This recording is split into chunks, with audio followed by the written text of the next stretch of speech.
apparently. Yes, I saw somebody say that towards the end of last week. May Arch.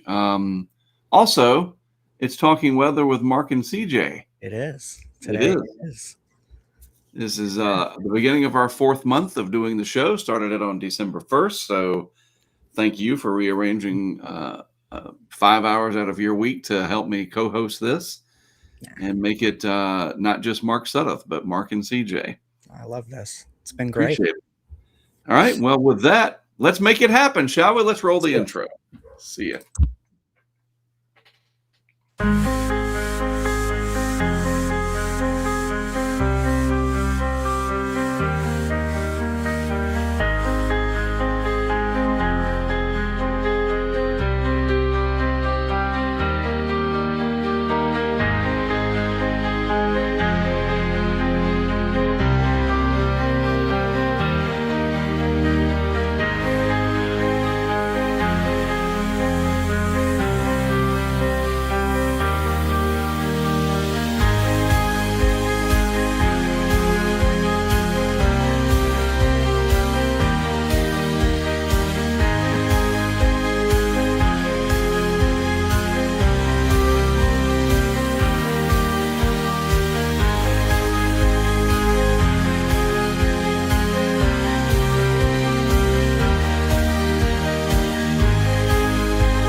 Well, good morning. I do still need to change the ending graphic for the intro to include the Mark and CJ part, but we'll get there. We're almost there, and it is time. It's March. I can't believe it, CJ. Finally. I love the snow. It's neat. I got to do the lake effect thing with Greg. I got some ice and sleet with Daphne, and then the big snow with the whole family. We're done. We're good. Meteorological spring has sprung. It's time for March Madness and all that implies, not just the basketball world, but the world of weather. And here we are. It is Talking Weather. Welcome, everybody. Monday, March the 2nd, already 2 days in. And all that other news that's happening, wow. We'll focus on the weather because that's what we know best. But very interesting end of February into the start of March in global politics. That's all. If you know, you know. And if you don't know, good for you. No kidding. So, and you know what? Sometime maybe down the road, it might impact gas budgets, but we'll wait and talk about that later. Right. For now, though, it is time for Talking Weather. We appreciate everybody tuning in. How are you, CJ? Did you have a good weekend? Hanging in there. Yeah, I did. It was very productive for once. Very productive. Good. Yeah, you worked on some stuff on our back end of things, and I know that's appreciated by me and our community. We went up to Raleigh. So I left everybody talking Friday, I think, about we were going to hopefully do tennis that day, and very busy. Right. Tennis got rained out. Yes. And it was a very heavy drizzle. Yeah. And it just kept doing it up in the Raleigh area. So my son was not able to do his debut high school varsity tennis match against Cardinal Gibbons. So we had to wait. Then Saturday we went up to Raleigh, and my second oldest son taught me, I never thought I would do this, but he taught me how to fire a Glock.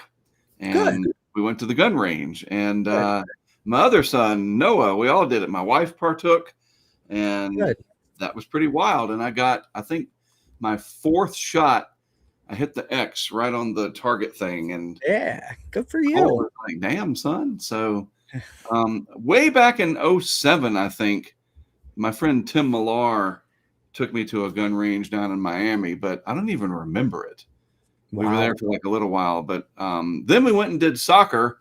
Nice. And this is why it's probably a good thing that I don't own a gun. Not that I would shoot anybody, but I get very emotional. And especially when stuff's not going my son's way. Right. And we got bulldozed 5-1. Yuck.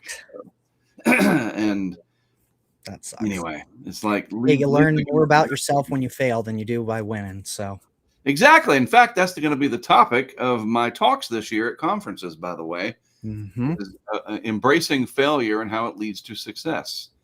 So, but anyway, it was warm this weekend. The weather was lovely, and now it's kind of dreary here in Wilmington. But we're going to be looking at a big warm up this week coming after this, and we're off to the races with the month of March. Thankfully, spring, meteorological spring at least, is here. It is. So let's take a look at the lineup for today's chit chat of talking weather. What are we going to talk about? Well, I'm glad you asked, because I'll show you. What happened to this? There it is. We'll get to the stats in a second. Right. All right. March Madness. And again, not just basketball, but the weather can be pretty crazy in the month of March. Very wild. You get swings back and forth. Exactly. We're going to talk a lot about severe weather, because that's the ramp up that we're seeing. And we had some record Texas heat, 106 degrees the other day in Southwest Texas, 101. I'll go ahead and spoil it for you guys at Rio Grande for the high yesterday. We'll get to that. Rio Grande Village in Texas. And again, folks, this El Nino really could be big. Eric Webb posted about it. Wow. I'm seeing lots and lots of stuff about that, and we'll talk about some things related to it. But these are the 4 main bullet points for today, with a few random other topics thrown in for good measure. All right. So the Weather Service, for whatever reason, didn't do a map. At least I didn't see it. So I created my own again, which ain't nothing wrong with that. Nope. I like map making. 101 degrees in Rio Grande Village, -31 in Forest Center. I never was a whiz at math, but I believe that's a 132 degree difference. Wow. If you were to somehow take off from Minnesota and land in Rio Grande Village, you had a shock to the system. Yeah, no kidding. And we wonder why we're having severe weather. Right. Exactly. And again, you cannot get too much closer to Canada than Forest Center, and any closer to Mexico than Rio Grande Village. It's always these border areas that are getting these extremes. It is so wild to see that. And I'm looking forward to seeing how that morphs and evolves as we move through the spring months and into summer. That's going to be fascinating, at least for me, maybe for you folks too. I don't know. And we'll see how that changes. So Rio Grande Village, way down here, literally a couple of miles from Mexico. You can see it. Yeah. And so let's pull away the demarcation and of the municipality and grab the Google Street View and just throw him right here in the middle and see what happens at the Rio Grande Village area. Kind of cool looking out there, to be honest. It looks like it's a park. That's neat. Is that, I should know my geographic features. Is that a butte or a mesa? It's a butte, isn't it? Don't know. It looks like a mountain to me. Yeah, but it's got that flat, so it's not quite a mesa.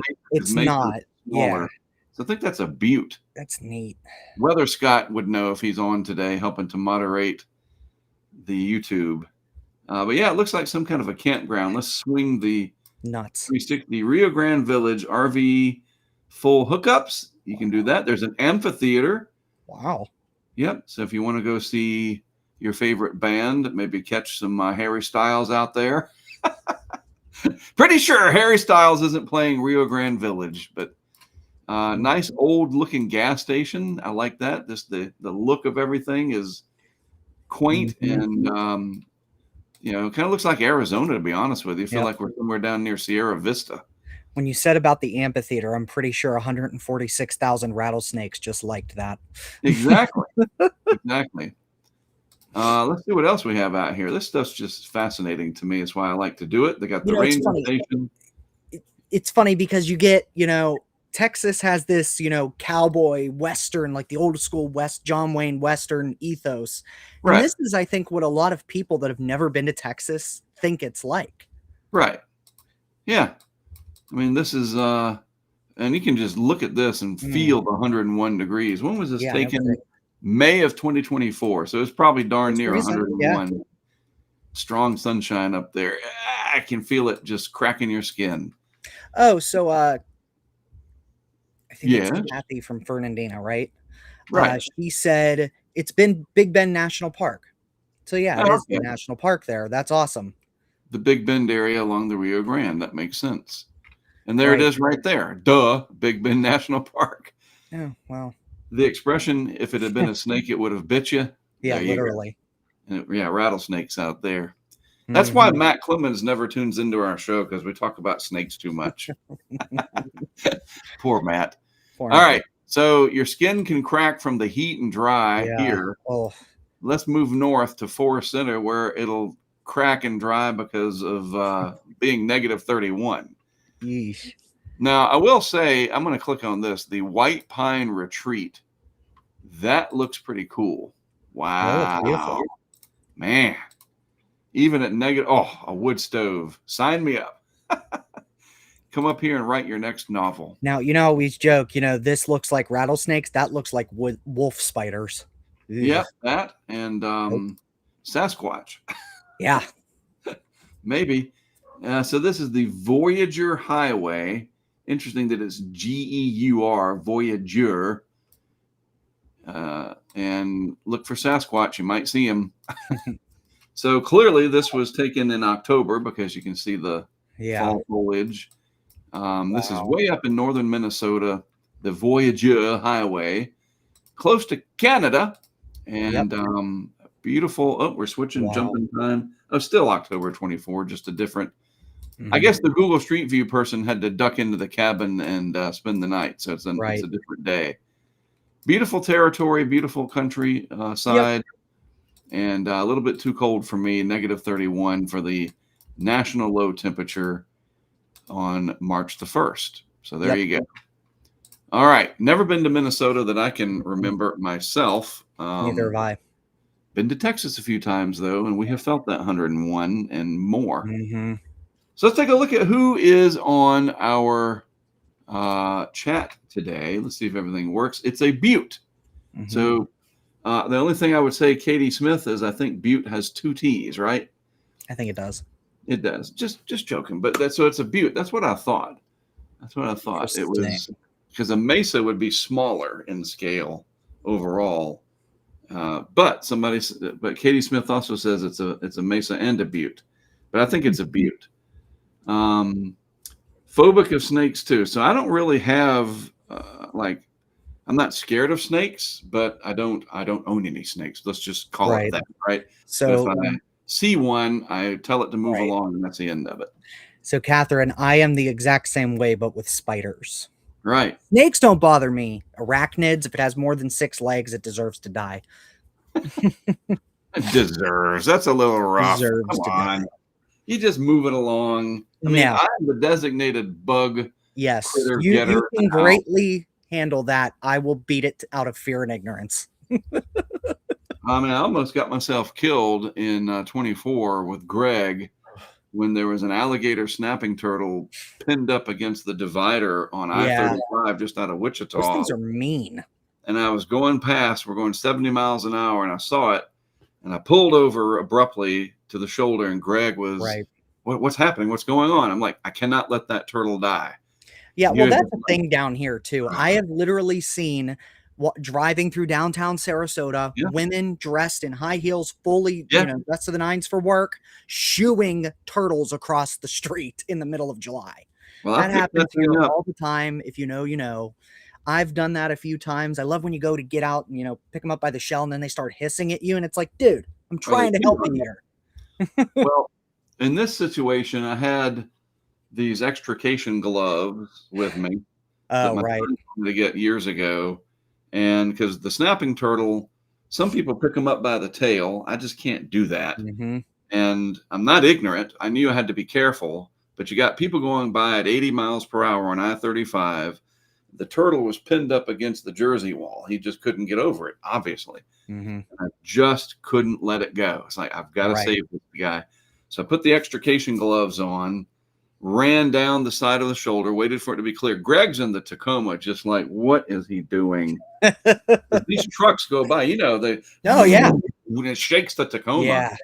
I finally get a clear spot. I come over. The turtle, of course, they get up on all fours and they get pissed off. They're mean. I grabbed him by the side, and that's why I had these big extrication gloves, because they try to claw at you. Oh, yeah. And that thing is like a pandemic with a shell. It has got all kind of bacteria and who knows what on it. It's gangrene waiting for you. And so you have to be very careful. And of course, got that 10-year-old in me says challenge accepted. And he's trying to bite me. Oh, so yeah. Got the turtle, and it probably weighs 8 to 10 pounds. Oh, yeah, they're not. And now I got to get back across to this ditch thing, and there's still traffic coming. It's peeing on me and trying to scratch me, and my heart's racing. Finally got it across, down the embankment, over to this ditch thing, and set it down.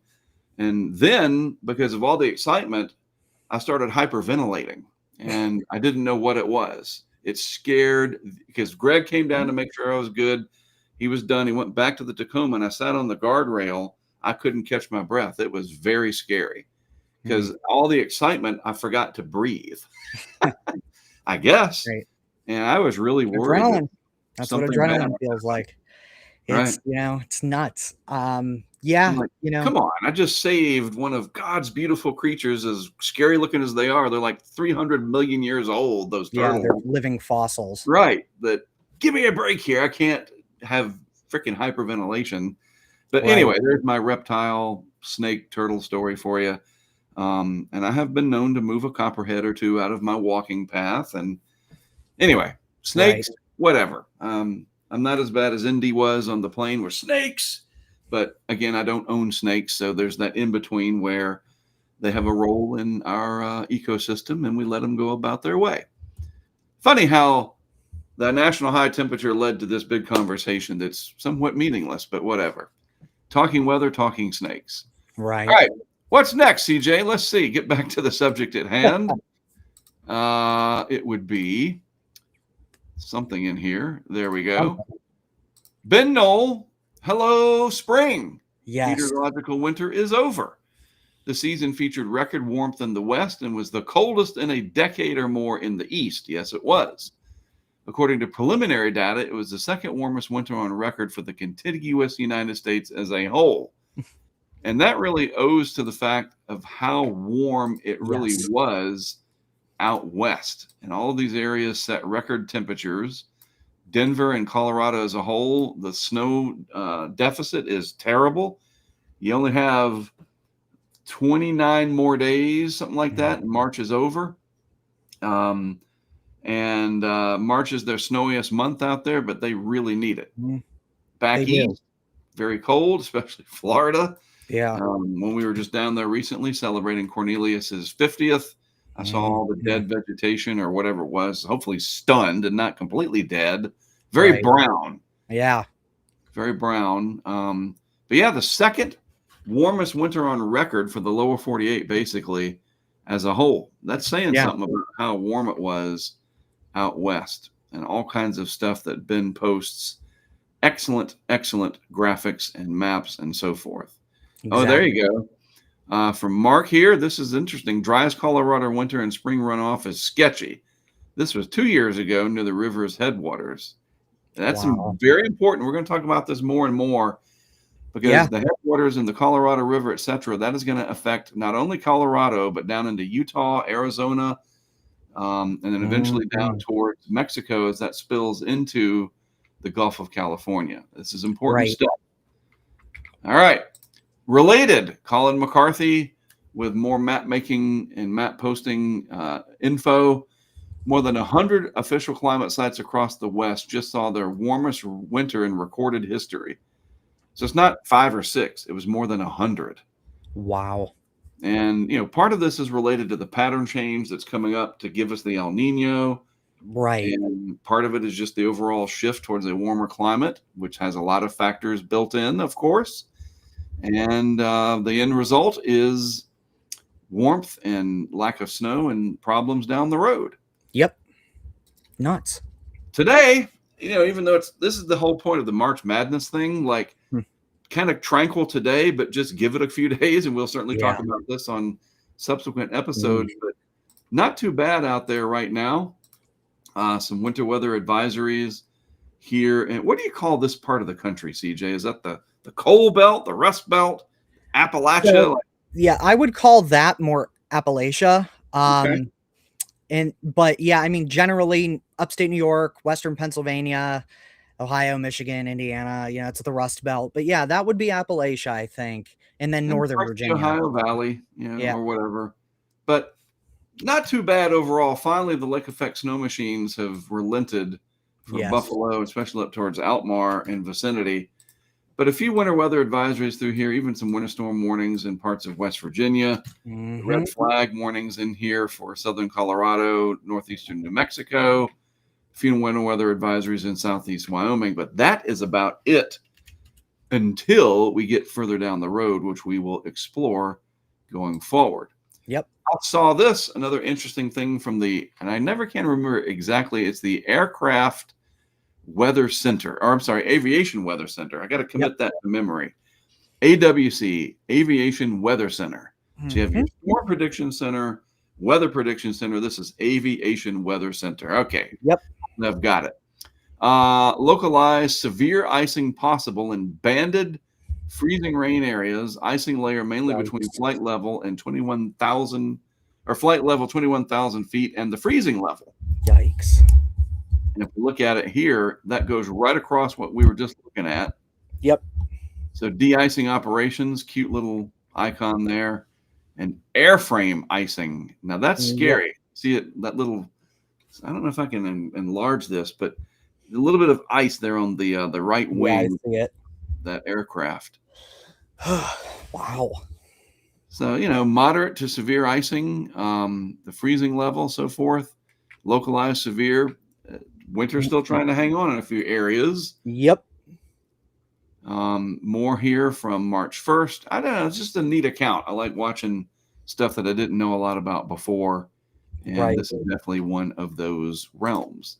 All right. So part of the old March Madness theme, major warm-up is coming to the east. Today a little dreary, but man, it is going to be nice for about a week or so after that. But winter isn't over, so says Mr. Knoll.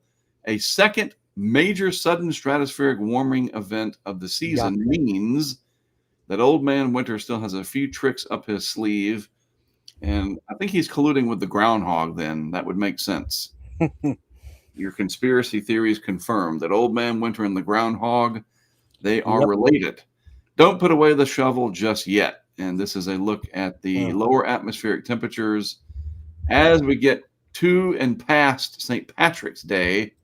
Yep. It looks kind of like no thank you with a big warm up out west. So enjoy it while we have it coming up the next few days here.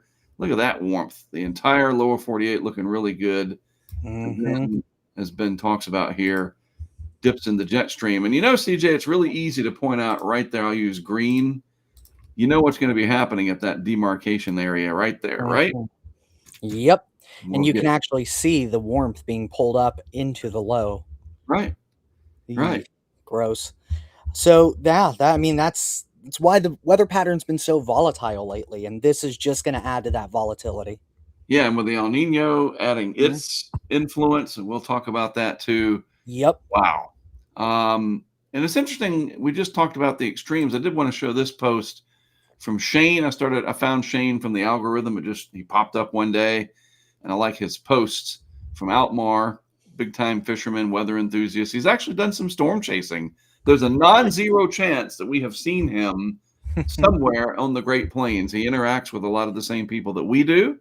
Yep. CJ, and it'll be interesting to meet him one day if we ever get the chance. But this is a good post. Yep. Upstate New York, some of these areas -20. So I'm thinking when I do the national high and low temperatures tomorrow, it could be upstate New York, ladies and gentlemen. It could. I'll tell you this, my coworkers, that this is the heartland of one of my markets there and for work. And I will tell you, my coworkers that live in the upstate, they are tired of winter. Sure. They have had enough. They are crying uncle and they want the cold to go bye-bye. Oh, this is a cool one. This is something over on the sidebar that he posted, the eastern side of Lake Ontario. Yeah, it looks about right. Whew. Still pretty snow covered, man. Some of that pancake ice right here to the left. That's really neat. Wow. I don't know. It's going to be like almost 80 here later in the week. I'll take that. Winter. Yeah, exactly. I had my fun. I'm good to go. All right. So jumping into the more impactful stuff. Look, I know that severe weather and hurricanes and all that stuff gets everybody's adrenaline pumping for obvious reasons because those are big ticket weather items and events. We got to cover the other stuff too because it's important. But this is going to start really gaining traction over the coming days. The weather predictions tend to put out their 3 to 7 day hazards outlook, and it's starting to look a little bit more problematic. I don't know why this is not loading in 4K, as they say. It looks kind of like it is. It's kind of blurry, but right. But whatever. The bullet points: a return of spring moisture and warmth will set the stage for storm development next week, which is now. Multiple waves of thunderstorms could bring welcome rain to the region, but some of it may be locally heavy, and that could bring a flash flood risk. Storms that do develop could be strong to severe, and it's time to start thinking about that more and more. Just seeing if they had any other graphics that might show this better. Just trying one more time. Nope, it's just a yucky graphic. So there's the one from the other day, but anyway, that's fine. So let's jump over to this, our thumbnail for today. And finally, the old SPC Outlook. This has been the first time in a while, CJ, that all of the outlooks, the 3 days, are filled with something. Yeah, I mean, it's got stuff. Right. So today there's not really any severe threat across the United States. Most of the U.S. is just going to be clear or just regular, regular thunderstorms, no severe weather. A little bit of convection. Yeah. But once we get into tomorrow, we're going to be starting a multi-day, really going into this weekend period of active severe weather across the nation's heartland, Mark. And we should probably roll that fancy new graphic and do our sit rep. That's true. Today. That he's got a good point. I got to remember these things. Yeah. So the fancy graphic lives here. CJ worked on this.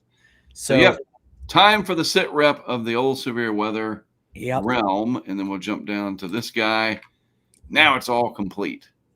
But then I still have to go back to this. Can I share the screen from here? If you share the screen, Mark, down on the bottom, it'll give you the options on how you want to lay it out. And then I would just make it so that way we're down in the corner. Right. So we can that do way that. They're not just staring at a screen. Maybe like that. We're off to the side. I like that look. Okay. That's kind of cool. What do you guys think? We're over here apparently. I see the whole screen. But what should be happening is that the graphics and stuff are on one side. I think it looks good. Right. I would do the full thing only because it makes it bigger. Yeah, that's a good point. Because remember, we're only broadcasting in 720p. Right. So where we do that. Yeah. All right. It looks better. But yeah, guys, so we're going to be entering a really active period for severe weather over the next couple of days. Now, it doesn't mean we're going to see any blockbuster outbreaks or anything like that. As a matter of fact, tomorrow, we're not expecting really any tornadic threat. We're expecting more of a hail threat across portions of the high plains of Oklahoma, as well as southern and southeastern Kansas. But then as we get into days 3 through 6, we're going to be seeing, that severe weather start to uptick, and the Storm Prediction Center forecasters are already noting a potential for tornadic development in and around the Arklatex on the day 3 outlook, and then, potential later on in the week. So really, this is just the beginning of what could be a very active March for severe weather across the midsection of the United States. And it's interesting, it's not in the southeastern United States. It's right in the traditional tornado alley. Ish, yeah. I would say this is going to be more probably skewed towards the Mississippi Valley. But generally speaking, these first couple of days, yes, that is, traditional. But we're not seeing it over here. No, we're not. So not to say that won't happen, but it's just, I find it intriguing that, we're starting out here in the southern plains and vicinity rather than very reminiscent yet. Yep, very reminiscent of 2023. Interesting. So anything that stands out to you in the discussion? I was noticing, they're talking about large hail, Severe wind said the word gusts. supercell, tornado threat. I mean, these are the things that we got to pay attention to. It's not for Exactly. hyperbole. Nope. Those are dangerous effects, and yeah, it's a very small chance at any geographic location. But again, with everything that's happening in our world, we're distracted. I saw a tweet. I think it was that Midwest versus Everyone account, and I was going to show it, but I vetoed it myself. Something about how when we were younger, basically, the news came on for 30 minutes, and for the other 23 and a half hours out of the day, you could just do whatever you want, and it doesn't matter. Right. Now it follows you around, and it said like a hobo begging for change. Yeah, exactly. And it's true. There's so many things that need our attention, from social media and the algorithm to family, kids, jobs, whatever. The need to go to sleep, the need to eat, the need to go to the gym. Exactly. And you got to stay in touch with what's happening with the weather. Exactly. And it's that time of year. So you start seeing large hail, severe thunderstorm, supercell, tornado. It's not there to garner and trigger algorithm likes, views, and whatever. It's there to make people aware. Right. The hype is to get people to be safe, and not die. That's the goal. All right, so that's days 1 through 3. Days 4 through 8. Days 4 through 8. Again, yeah, it's all going to be in traditional Tornado Alley again. So we already have a 15% risk area that's been outlined for days 4, 5, 6. And that, day 4, that's like the heart of the alley is what we would say, right. That or the Oklahoma City area. But this is, very good, very chaser friendly terrain. And for it to be happening in the beginning of March. Now, remember, 3 years ago. Let me jump on you. Sorry, because when I think of something, I want to forget it.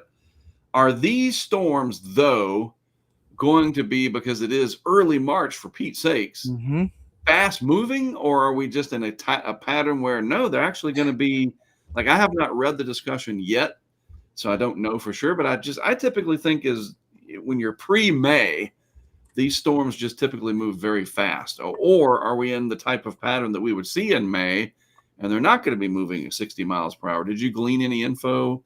Not from the discussion, no. I haven't really looked at the modeling either, just because it's a little too far out from my liking. There's a lot of broad brush stuff. You're right.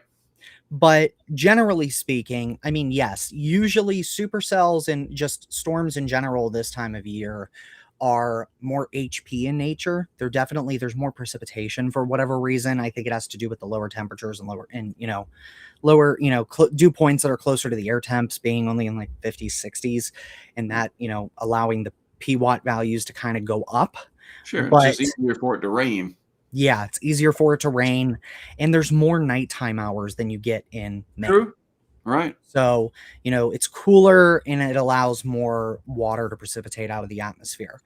I'm not entirely sure, to be completely honest with you, Mark. These earlier season events, especially as you get into March, are a little bit of a different beast than you would see in, your classic air quote tornado season of late April and May. For the Southern Plains, the heart of the season is usually May, generally late April through early June. So it's just going to have to remain to be seen how these storms really develop and what they do. But I do want to note that both on days 4 and 5, or I'm sorry, is it 4 and 6? I got to look again. For days 4, 5, and days 6 to 8, they do talk about on Friday that there will be a mid-level jet ejecting into the central U.S. Yep. And there will be moist and moderate instability, as well as moderate deep layer shear and steep level lapse rates. So they should be favorable for supercells with large hail. Wind damage and tornadoes will also be possible with supercells and any Boeing line segments. So, and then they're talking about how some solutions that suggest that the threat will persist into the overnight as the low-level jet ramps up. So that tells me that's more of like a typical, planes setup. But what I'm more concerned about is Saturday. And if you look there, there will be pockets of just moderate instability, but they talk about scattered to numerous thunderstorms. Yeah. And then in addition, there will be strong deep layer shear, and that you know, that screams more of a typical southeast high shear, low cape environment. So it all remains to be seen. Dew points in the 60s. Yeah, it's getting it. And you can clearly see a dry line setting up there. Yep. 62 degree dew point southwest Oklahoma with a 15-degree dew point near Amarillo. Yeah. Wow. And you can really see where that low is going to develop there at the low levels. You can see where the moisture wraps around the backside as the front then begins to develop. And that is a very sharp dry line, which, you know, you would be looking for if you were really kind of chasing in the middle of May. And Cape values are, I mean, that's what I'm going to say. I mean, for this time of year, we're not going to see 5,000 Cape. Right. Of course not. Yeah. So there's just not enough daytime heating to allow it. But I mean, still values upwards of 1,000 to 2,000. That's significant enough to give you a decent outbreak of storms. Right. Right. And it's early. We're getting started early. And that is the point. Getting started early. Exactly. We'll discuss this further, obviously, as we get through the week. Yep. And as things come into more focus, like I said, each day it'll get a little bit closer and a little bit closer and a little bit closer. So I just can't remember this early on that we saw day 4, 5, and 6 already popped. Been a while. Wow. I mean, that's, man. So a lot of the chasers that we know, they're going to be, go ahead and get your Airbnb now in Texas or somewhere because they're going to be busy. Yeah. Too early for us. And we'll talk about our plans as we move through March. But we'll cover it. We'll talk about it here. And maybe some of these folks we can get in before they hit the road each day. And we talk about Bryce and Paige and whoever else. Adam Lucio is out there. He lives in that region, so that's helpful. Max Olson from the OKC area. Yeah. This is kind of a home game for some of those folks. But it's important. Severe weather season upon us already. This will start to impact a lot of different parts of air travel. You think about DFW with severe weather. You know, it's more than just the excitement of it, the inherent excitement. And remember, excitement doesn't always mean it's good. Exactly. Right? Exactly. So don't read it wrong that, we're excited that there's going to potentially be loss of life from tornadoes. Of course we're not. No. But all right. So that'll be interesting to watch. And of course, different people are on top of it with an amazing array of tools at our disposal. This is John Homanuk. I have referred to him a few times over the years, from severe weather stuff to hurricane season stuff. Weather forecaster John is, storm chaser, photographer, and a drinker of exceptionally large amounts of coffee. Feel that.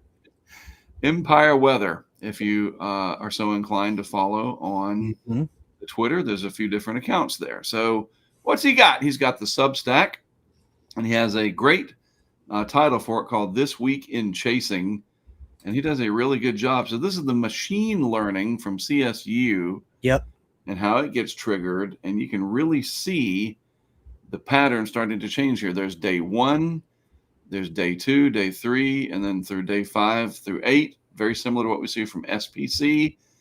Right. And I just find it really intriguing again, CJ, that a lot of this is right in the heart of the alley starting this early in March. That's just, it can happen. To be honest with you. Yeah, it can happen. And, we last saw something like this in 2023. We had remember that bimodal high risk? Right. That was in March. That was immediately followed a week later into early April by a bimodal moderate risk. So I think as we get further into the month, this could end up setting up to be one of the more active Marches we've seen in recent years. And a lot of the analogs for this tornado season are kind of hitting at that.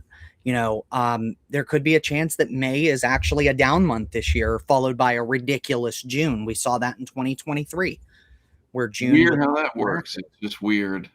And you never really know until you're in it. But, these folks that live in Tornado Alley, y'all know it's tornado season. Right. Right. Well, part of this, too, will be definitely dependent upon what happens with ENSO, the El Nino Southern Oscillation phenomenon. Yep. I saw this post a little earlier as I was getting stuff ready. This year's El Nino, says Eric Webb, will very likely become a strong event. Yet another series of strong westerly wind bursts over the Central Pacific will trigger a new downwelling Kelvin wave that further suppresses the thermocline in the East Pack a few months from now. And you can see these different animations, or this one animation plus the graphic that he posted. This is your cross section. So here's the surface, 450 meters almost deep. 5 degrees Celsius anomalies. So you're talking about 100 meters deep plus right through here. Wow. And the thermocline, of course, is where your temperature gradients are in the ocean as you go down. And with it being suppressed with westerly winds blowing across this way from west to east, you help to sort of shove that conveyor belt into the on mode is a good way to think about it. Because normally if we have easterly winds, you upwell the cold water that sits here off of South America, and that's what we had in the La Nina. But that pattern has changed. The easterlies slowed, and now we actually have westerly wind at times, these westerly wind bursts as they're called. Yeah. And the gigantic warm pool of Pacific warm water gets sort of shunted and even shoved downward to create this downwelling Kelvin wave, as it's called. And that propagates a few feet every day to the east. And then it gets upwelled again because there's still some easterlies, and you're now just running a warm conveyor belt instead of a cold conveyor belt. And we call that El Nino. And you can see it on the global sea surface temperature anomaly chart here, already starting to warm the East Pack already. The leftovers of the La Nina still hanging out, but there's all of your warm pool in the Western Pacific, and you get these westerly winds cutting across. Yeah. And very strongly so. And he's got the Hofmöller diagram here, but I want to show you the one from Dr. Ventress' site real quick. Where is that? Hofmöller's.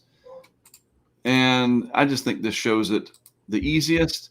Look at these very strong westerly winds that are forecast from the date line and points east over in the west tropical Pacific. And all of that helps to trigger those downwelling bursts of warm water. But still a lot of easterlies here too, which is kind of weird, you know, in the heart of the Pacific. And then somewhat of an easterly flow regime, not too terribly strong in the Atlantic. There's 60 degrees longitude.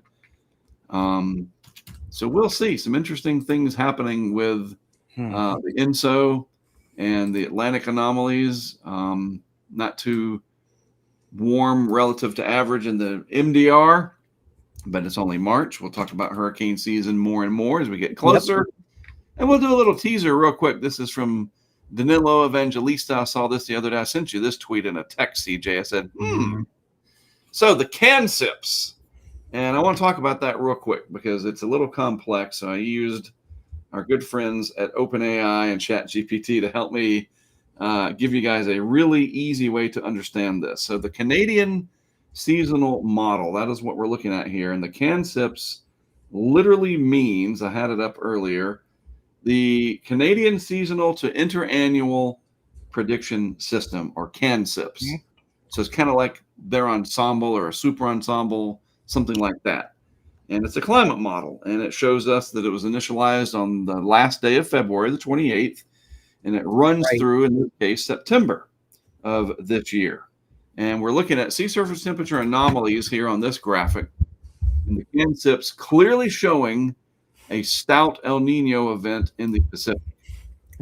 So pretty warm, kind of in the subtropics. I mean, really north of 30 is your subtropics.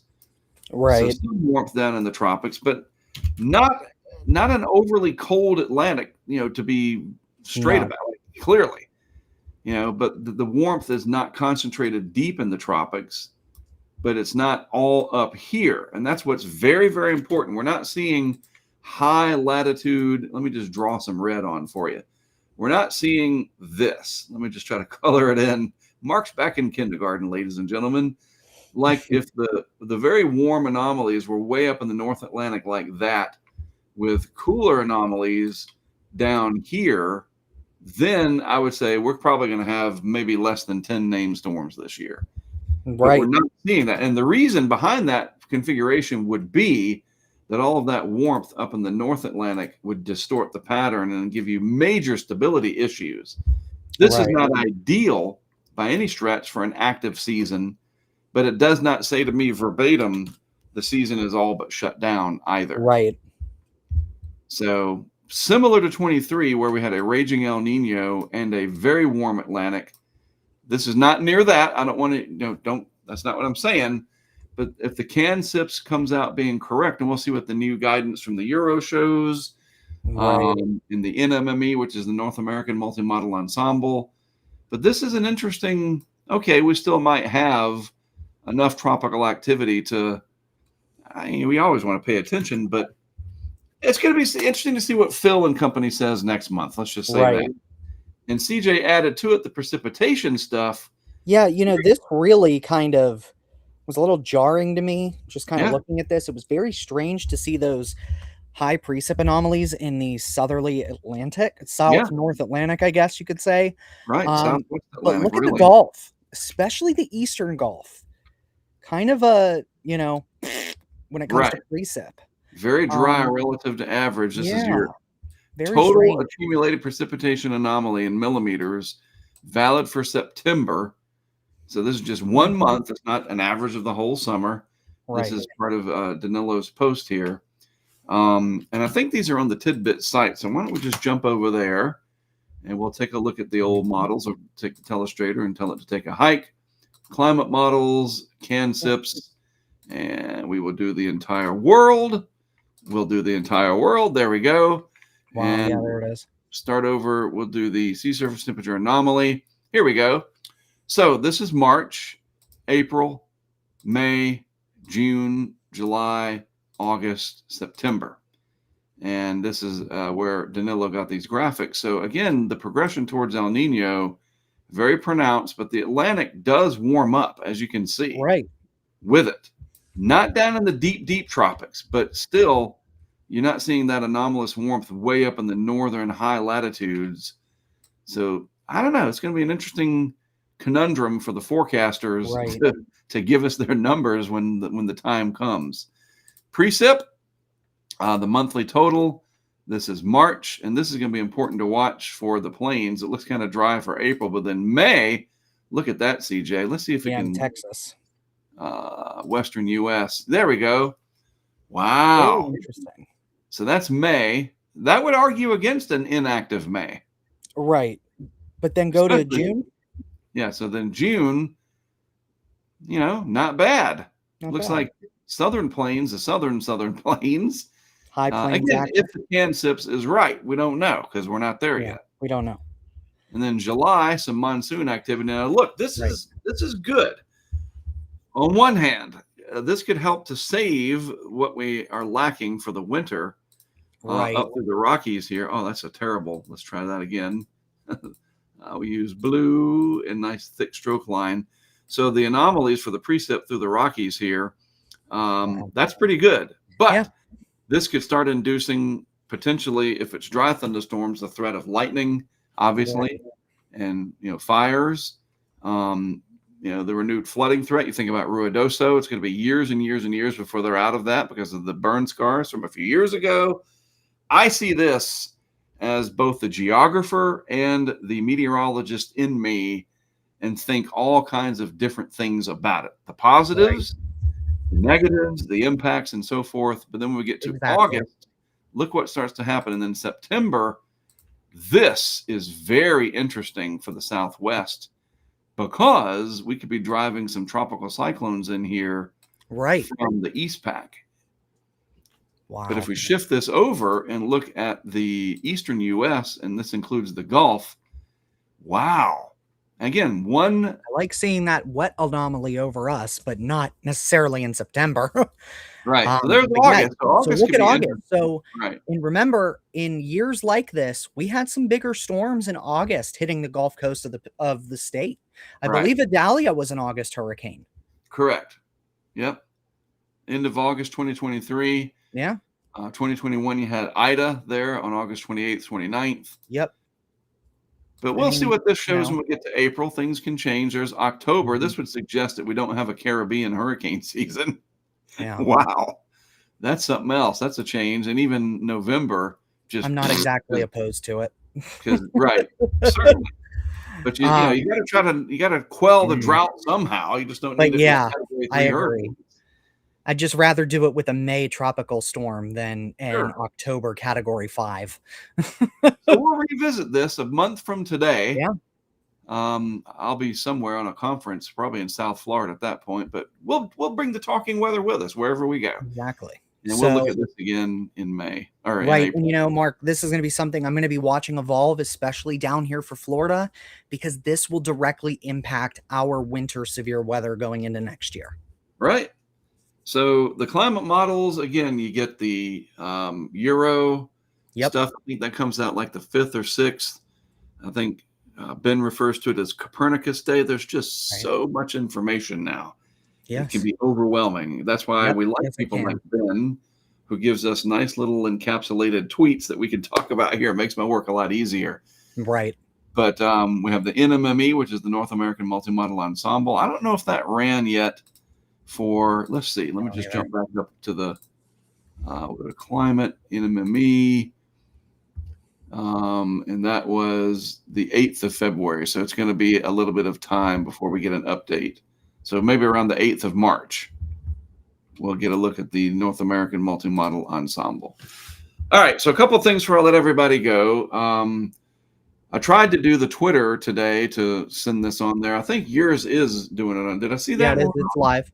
Gotcha. And apparently, me not wanting to pay for the blue check mark meant that I couldn't do it on the Twitter. Right. So we'll do the blue check mark again thing. I just wasn't sure if it was worth it because there's a lot of talk about everybody on Twitter is a bot, but maybe not. Anyway, I'll see what we can do because we'd love to get this in front of as many people as possible because, you know, more people are interested in the weather than people really realize. So we'll look at that. And then I think with our restream plan, we can also do Facebook. Yes. And I need to work with CJ on that. I guess we want to do it on the Hurricane Track Facebook, but I don't know how to integrate that. So he and I will work on that in the overnight hours, maybe tonight if you're not doing anything later, CJ. Nope, I am free. And so, yeah, this is our 4th month of doing this, and we appreciate the feedback. We appreciate people tuning in. Absolutely. And, we got this new look to everything that seems to be working better and better each time. And we will focus more and more on spring severe weather as that comes our way each day. And, of course, we have our Checking In with Jen series. And Greg Nordstrom, our good friend from Gulfport, works for MSU. He has expressed a deep interest in coming on a couple times a week as well and contributing his thoughts and ideas, especially related to severe weather season. So sometime this week, we'll have Greg come on as well. There'll be 3 of us on here, and we'll see what he thinks about things. And it's going to be exciting, good stuff as we begin month number 4 of Talking Weather. And the last thing I think I want to do, I know I have to edit the intro to get the new logo and the splash screen in there, whatever.